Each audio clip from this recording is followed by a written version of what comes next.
ಆತ್ಮೀಯ ವಿದ್ಯಾರ್ಥಿಗಳೇ, BA 6ನೇ ಸೆಮಿಸ್ಟ್ರಿಯ ಪತ್ರಿಕೆ 1ರಲ್ಲಿ ಐಚ್ಛಿಕ ಕನ್ನಡ ಪತ್ರಿಕೆ 1ರಲ್ಲಿ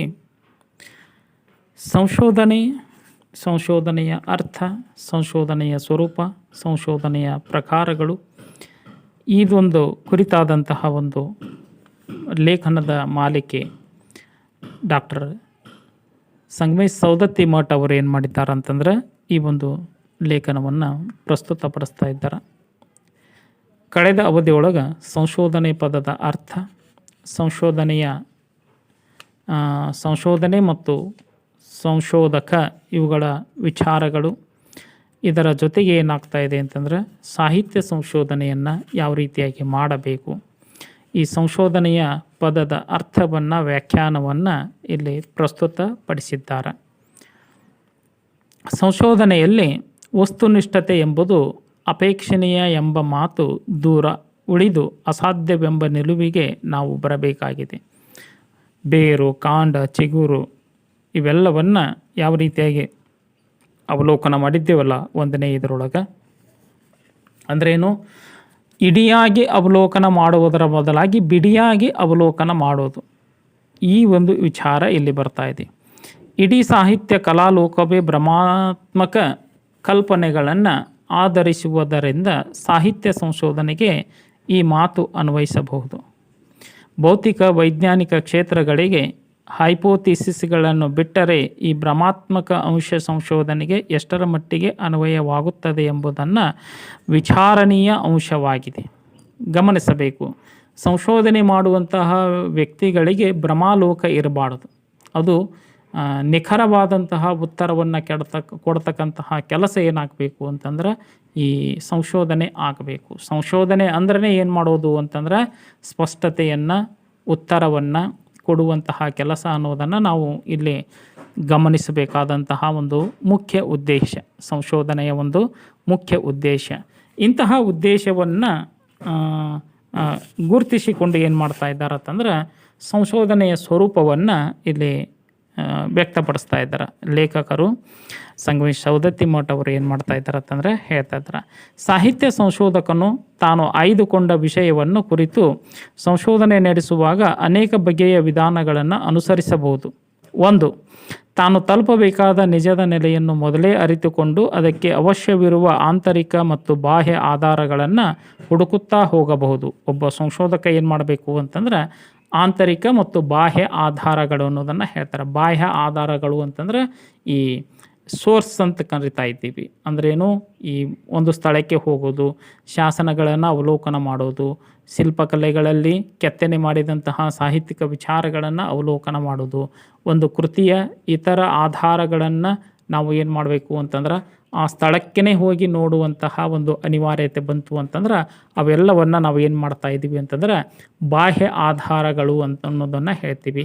ಅದರಿಂದ ದೊರಕಿಕೊಂಡಂತಹ ಈ ಸಾಹಿತ್ಯದ ಪರಿಕರಗಳು ಏನಾಗ್ತಾ ಇದೆ ಅಂತಂದ್ರೆ ಆ ಒಂದು ಒಟ್ಟು ಉತ್ತರವನ್ನು ಸಂಶೋಧಕ ಯಾವ ರೀತಿಯಾಗಿ ಮಂಡಿಸ್ತಾ ಇದ್ದಾನೆ, ಅದನ್ನು ಯಾವ ರೀತಿಯಾಗಿ ಥೀಸಿಸನ್ನು ಮಂಡಿಸುವಂತಹ ಪ್ರಸಂಗವನ್ನು ಕೈಗೊಳ್ತಾ ಇದ್ದಾನೆ, ಅಲ್ಲಿ ಆತನ ಒಂದು ಜಾಣತನ ಏನಾಗ್ತಾ ಇದೆ ಅಂತಂದ್ರೆ ಪ್ರತಿಭೆ ಅಡಗ್ತಾ ಇದೆ. ಇನ್ನು 2ನೇದು ಹೇಳ್ತಾರೆ, ಇರುವ ಆಧಾರಗಳನ್ನು ಕಲೆ ಹಾಕಿ ಪರಸ್ಪರ ಸಂಬಂಧಗಳನ್ನು ಹೊಂದಿಸಿ ಅವುಗಳಿಂದ ಕೊನೆಗೆ ನಿರ್ಣಯವನ್ನು, ಸತ್ಯವನ್ನು ನಿರೂಪಿಸಬಹುದು.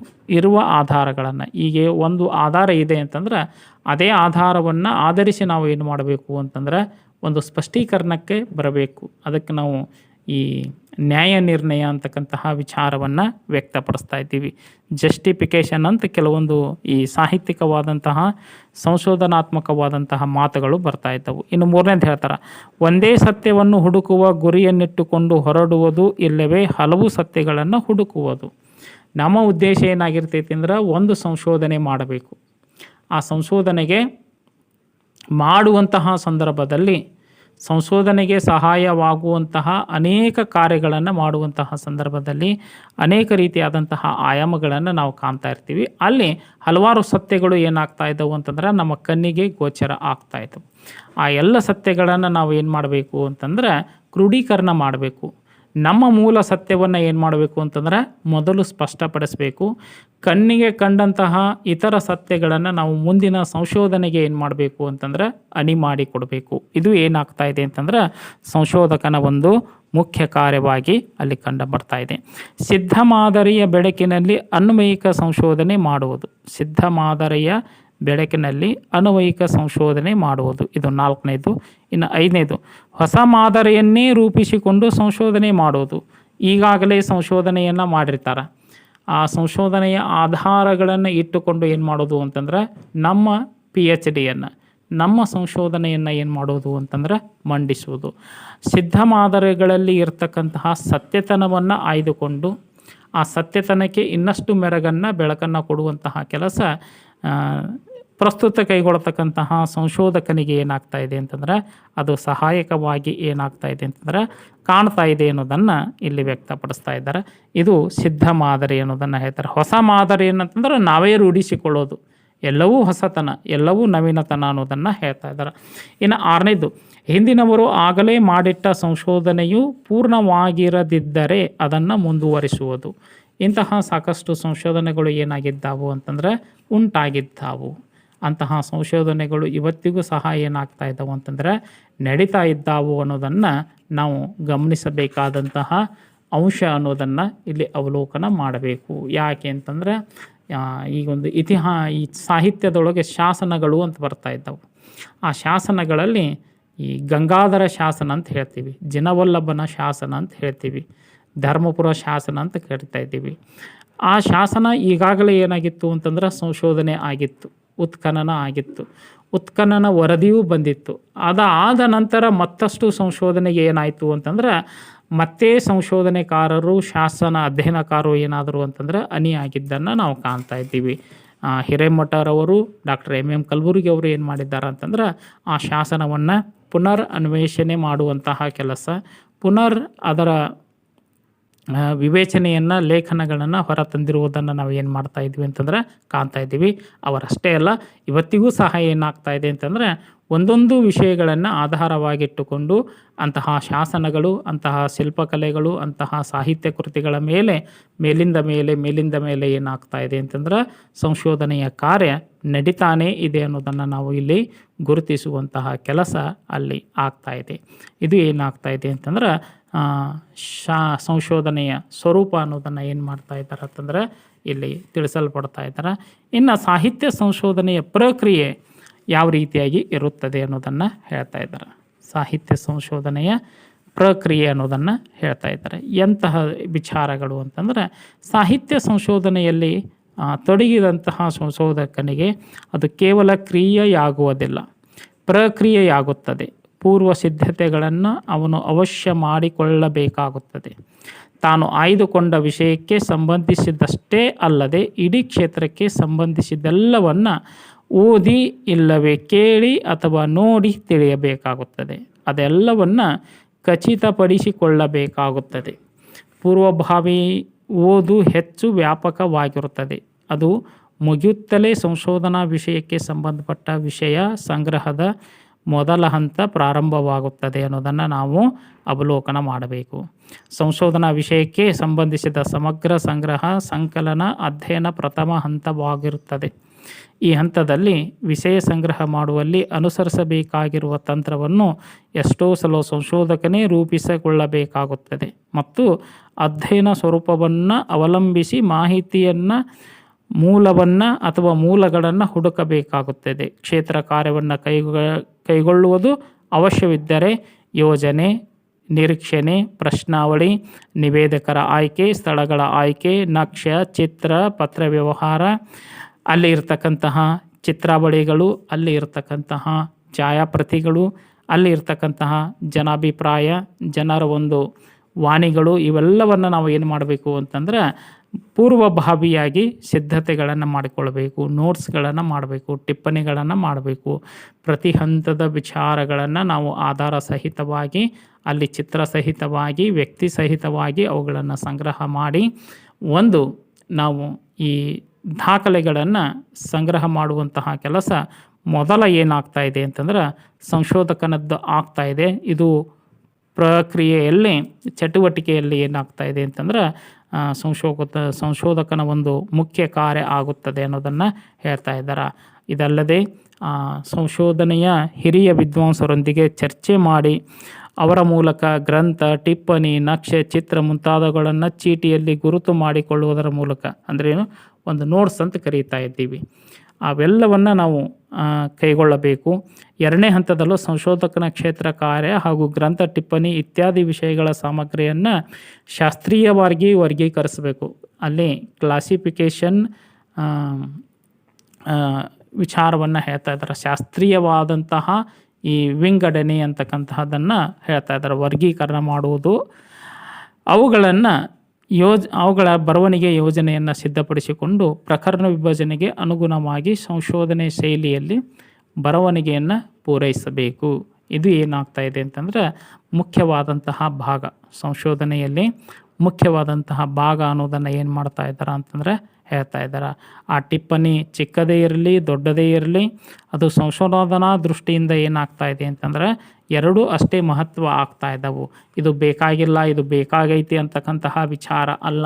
ಅದು ಎಲ್ಲವೂ ಬೇಕಾದದ್ದೇ, ಅವು ಉಪಯುಕ್ತವಾದವಂತಹ ಅಂಶಗಳೇ, ಆಧಾರಗಳೇ ಅನ್ನೋದನ್ನು ಏನು ಮಾಡಬೇಕು ಅಂತಂದ್ರೆ ಸಂಶೋಧಕ ಅಲ್ಲಿ ಗುರುತಿಸಿಕೊಂಡಿರಬೇಕು.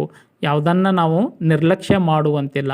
ಎಲ್ಲವೂ ಏನಾಗಿತ್ತು ಅಂತಂದ್ರೆ ಅವಶ್ಯಕತೆಯೇ ಇದೆ, ಇದರ ಆಧಾರ ನನಗೆ ಬೇಕಾಗಿದೆ ಅನ್ನೋದನ್ನು ನಾವು ಏನು ಮಾಡಬೇಕು ಅಂತಂದರೆ ಪೂರ್ವ ನಿರ್ಧರಿತವಾಗಿ ಎಲ್ಲ ರೀತಿಯಾದಂತಹ ದಾಖಲೆಗಳನ್ನು ಸಂಗ್ರಹ ಮಾಡುವಂತಹ ಕೆಲಸಕ್ಕೆ ಅಲ್ಲಿ ಆಗಬೇಕು.